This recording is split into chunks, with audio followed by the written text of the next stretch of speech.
Welcome to Land Academy. This is the Cash Flow from Land show, where we show you how to buy unwanted vacant land and sell it for more on the internet. I'm Steve Butala. I'm Jill DeWit. We are your hosts. With over 15,000 completed transactions, we are the experts in this niche land flipping business. We hold a drawing to win a free property every month.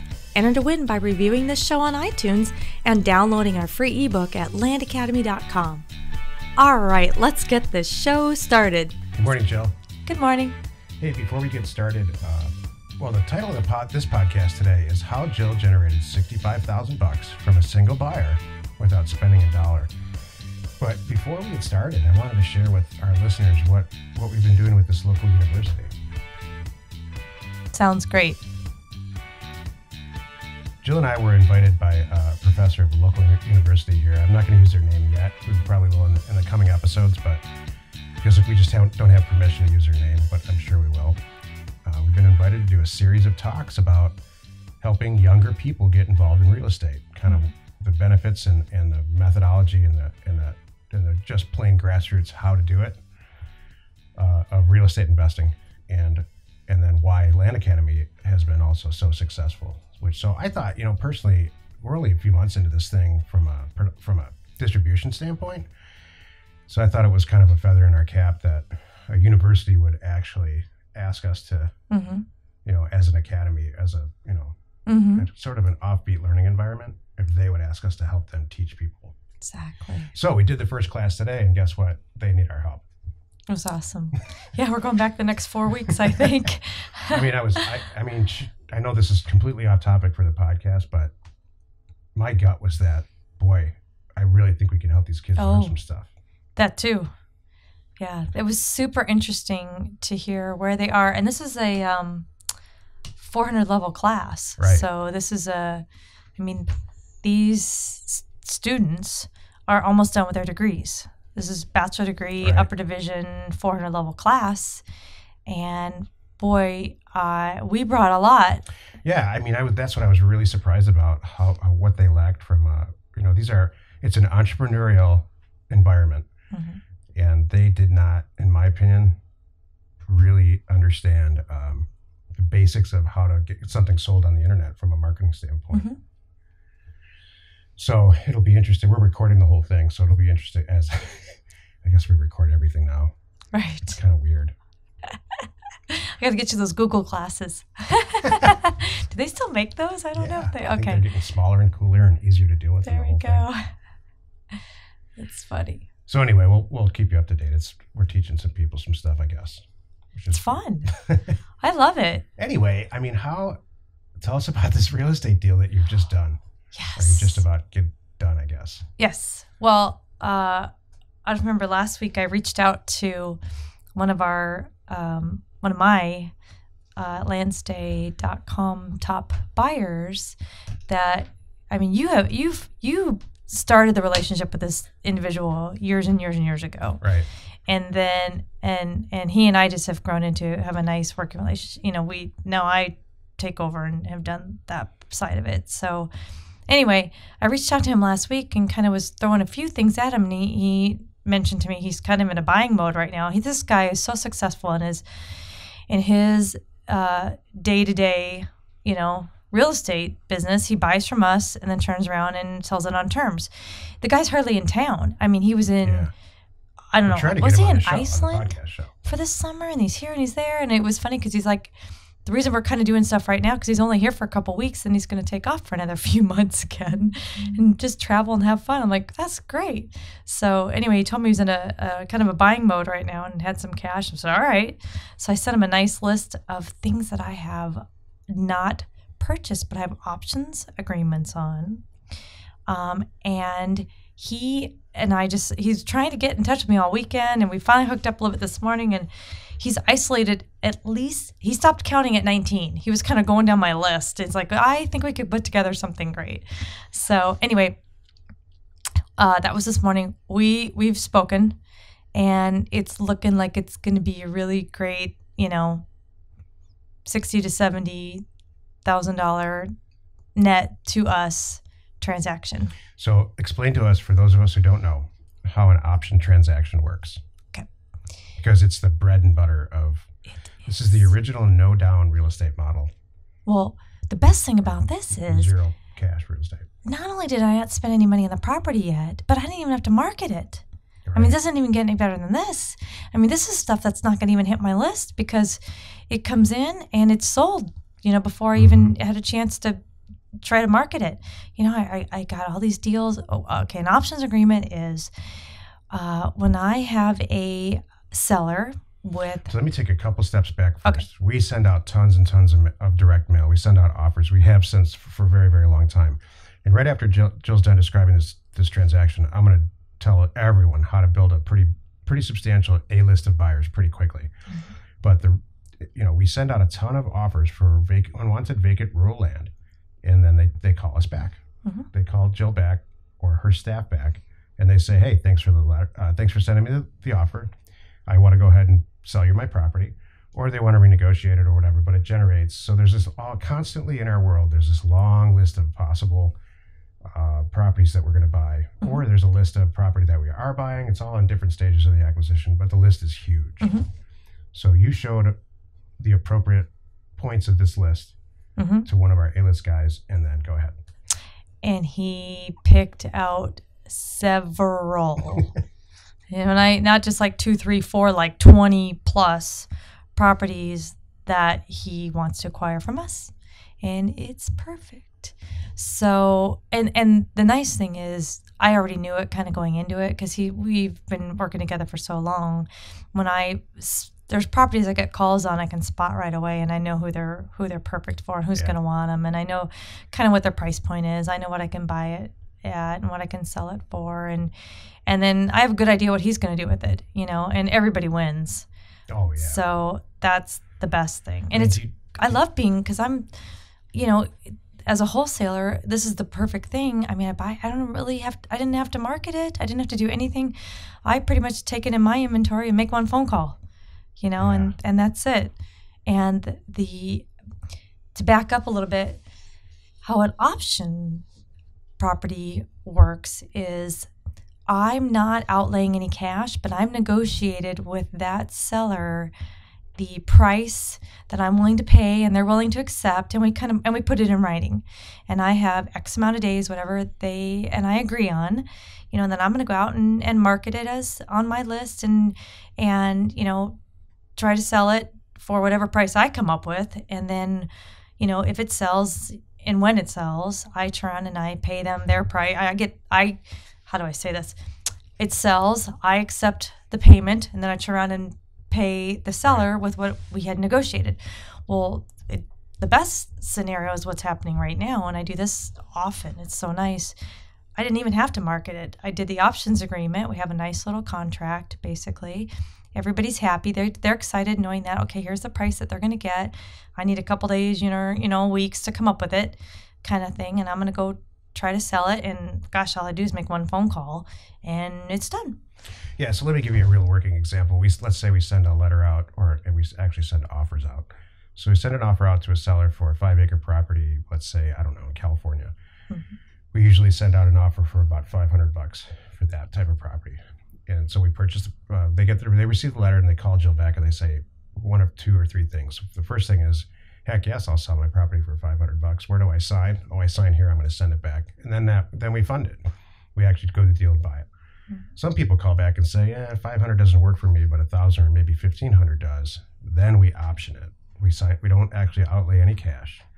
We sign an agreement that says, yes, we are pretty confident we can sell it, but we're going to be real straight with you. It's going to take a little while. Mm-hmm. And after we market it and put it in with all of our other properties all over the planet, we'll buy the thing from you. Mm-hmm. So, yeah, and sometimes they don't go this fast. And you're right, that's a good point, because they have a certain price, and I'm confident, but not that confident, that I'm not going to lay out the cash out of my pocket yet. I want to see how it goes. But then again, I don't worry about it when it's an option agreement because I have not, spent the cash. Yeah.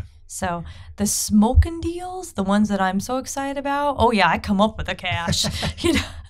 We joke about we joke about running to the bank to get the cashier's check so they don't change their mind, because we have those all the time. I love those. Yeah. So I even wrote a blog about that once. It was kind of like something about have you found your too good to be true deal, of the week, month, name it, because it happens often for us. We used to think that was those one-offs. Remember, we used to laugh about that. It was like, okay, we're never going to have a deal this good again. And the next thing you know, then there's another one. Yep. And it got to be, I don't want to get numb to it because they're so exciting. But sure.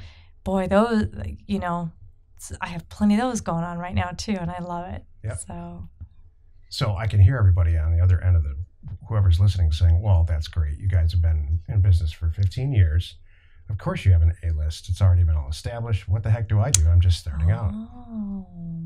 I can hear them. You can develop your own A-list. How would you do that from the ground up? You joined me, whatever. We joined forces, I guess, 6 or 7 years ago. Something like that. I would stand on the corner with a sign. I do the flippy sign thing. The flippy sign thing. Going out of business. Join my A-list. No, I don't know. What would you wear when you're doing that? It depends on where I am. It's cool here today, so it would not be a bikini. I would wear a bunny suit. No, I'm just kidding. Bunny suit. I don't know. No. Oh my God.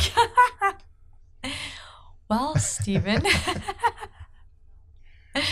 Okay, that's it. Sorry.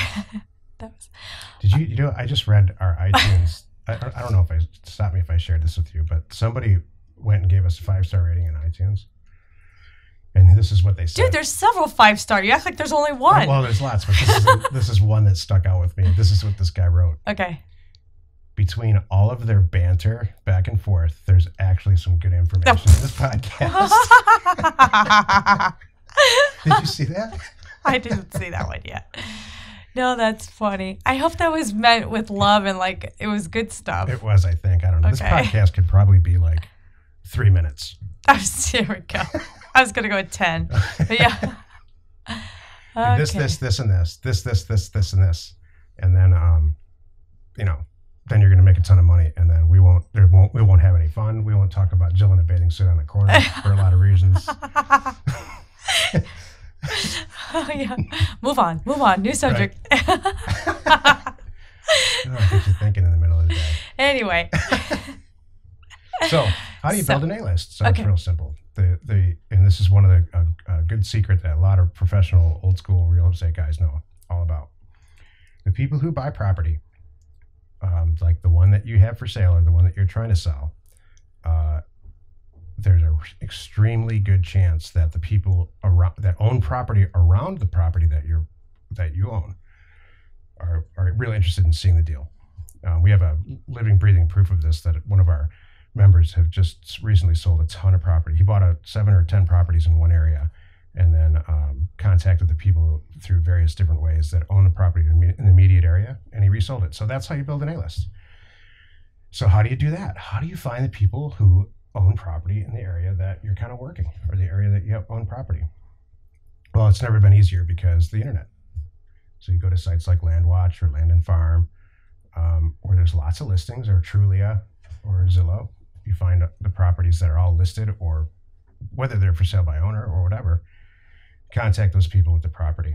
And the more people you contact, the higher degree of success you're going to have.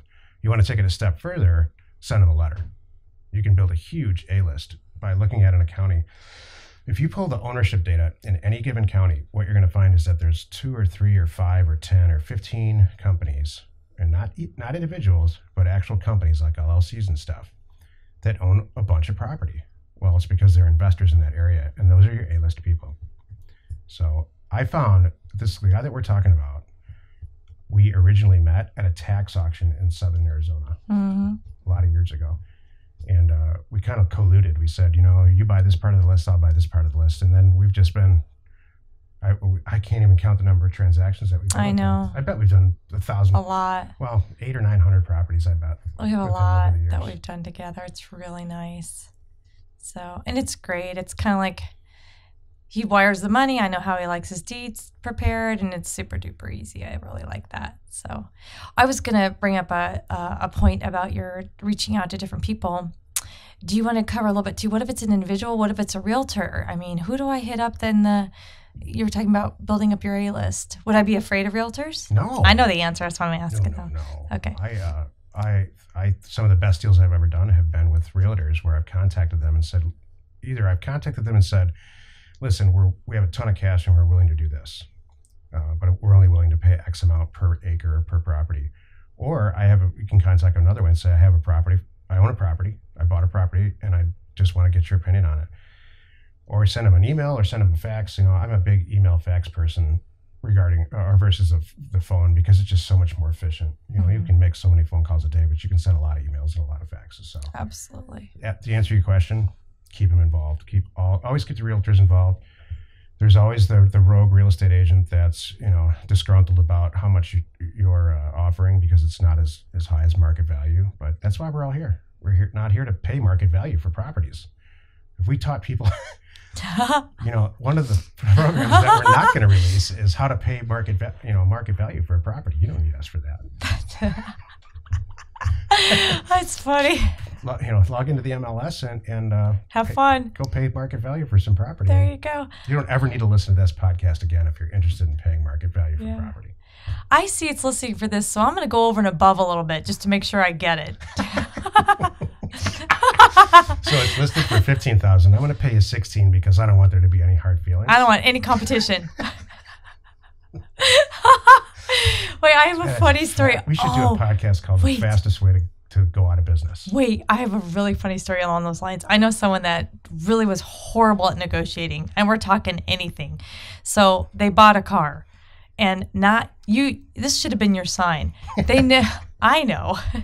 They overpaid for the car. When the guy gave it a car wash and got an oil change and filled up the gas tank, when he handed it over to him, because I'm like, hello, you clearly spent too much money on the car if the seller's doing that for you. Yeah.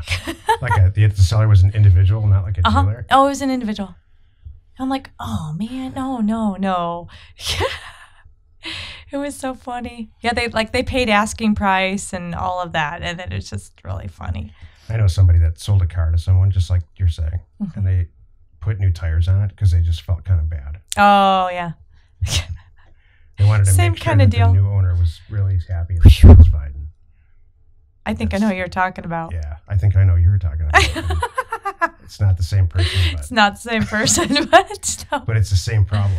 It is. Same mental problem. Yeah, we don't have that problem. No, I'm all for being a nice guy and doing a fair transaction. I really am. But we're here to buy undervalued real estate. Well, I do that. I mean, just as a side note, it's not like us to not veer. So, but you know what? Even when pretend I'm shopping in, you know how it is. Well, here's a good. I have two good examples. One is if I'm shopping in Mexico and I find a really pretty silver bracelet that I like. I'm gonna make sure I'm gonna give them a good price. I'm not gonna give them the price they started out with because we all know there's negotiation in there and they're gonna start off that way anyway.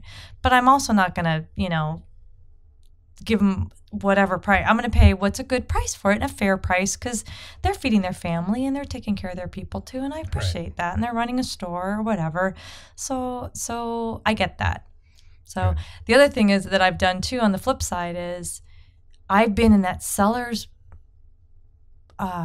mode where I've had a yard sale and I have pretty much given stuff away because I really wanted it off my lawn. Yeah. And I think sometimes, I know some of the people that I talk to, some of my sellers,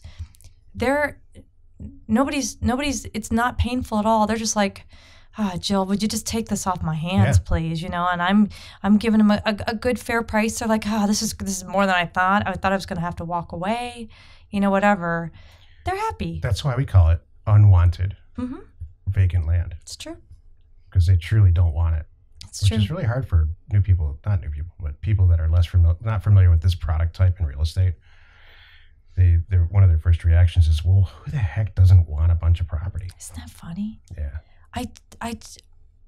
I think they just don't believe I think they have a too good to be true kind of thing, that they just can't quite grasp it until you get into it and you're doing it. I mean, it's almost like you want to say, have you ever had a yard sale and given away something that everybody would go, oh, heck yeah. You know what I mean? We've kind of all done that. Yeah. I had a discussion with somebody who was thinking about getting involved with our program, and the sentiment that he was giving off was this: if it's that cheap, there must be something wrong with it. And I think that there's certain types of people or professions where that's really true. Mm-hmm. I think construction and contracting is one, where you buy new materials to build a building or a house. And I think that if you pay, the less that you pay, you get what you pay for in that situation. It's true. I think there's there are a lot of professions that are like that. I just don't think that's the case in our business at all. It doesn't apply. No, you're right. It's just all timing. 5 years ago, if you called the same person, they would have thought that the property was worth way more. Right. Stuff changed in their life, and they just want it out. Well, that's a good almost point. Need-driven, health-driven, and all that stuff. Like your yard sale is perfect because people have yard sales because they're moving. It's need-driven. It is need-driven. Well, heck, you just picked up a table the other day because a guy that was cleaning out a great Copenhagen glass top, beautiful table, because they just need to get rid of it, and he got cash for it, and everybody won. So totally. So it's kind of the same thing. I just think that maybe because I think it's due to the undeveloped land, people can't quite grasp. But you watch that today in the class that we taught. Did you see that girl's eyes perk up? She got it when we talked about the little tiny house movement. She went, oh, I watched that. It's on HGTV. She got all excited about that. She goes, oh, okay, I get it. That's interesting. Where would you put it? Yeah. You can take one single topic like we're talking about, and you can describe it or explain it 7 different ways.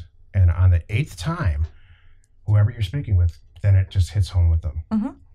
But the first 7 times, for whatever reason, they just can't identify with why it works. But you're right. She got that light bulb over her head because it's like, oh, you could put a tiny house on it. Yep.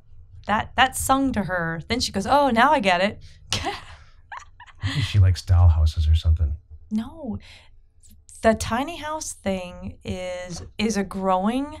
Look at the new shows on, she was pointing out HGTV and the new Facebook pages that I'm seeing and all kinds of things devoted to that topic. Yeah. It's eco-friendly, less expensive for a lot of folks, I think, versus traditional. And, it's a good way to be off the grid and just get out of traffic. You don't even have to be off the grid, really. I think a lot of people... We used to laugh about this, isn't that funny? You used to laugh about who lived in the suburbs and who lived in town, right? Now it's like, it's almost, sometimes it's, depending on who you're talking to, they may think it's cooler to be over here and not be stuck in the rat race. Right. And I get that. Yeah. So. Again, it's all timing. Mm-hmm. I guess when you're super young and it's just, everybody's different. Mm-hmm. So it's fun teaching this class. I don't know, what are you going to do with all this money? I know this guy's good for it because has he sent you the wire transfer yet? It's coming in anytime. So. What are you going to do with the money? Buy more land. What do you think I'm going to do? That's a loaded question. You're just going to move your way further down the list. I know you are. What do you mean move my way further down? Further down the acquisition list and just keep buying more property. Exactly. Now I can take care of some other things that I want to purchase and roll into my inventory. So, yeah.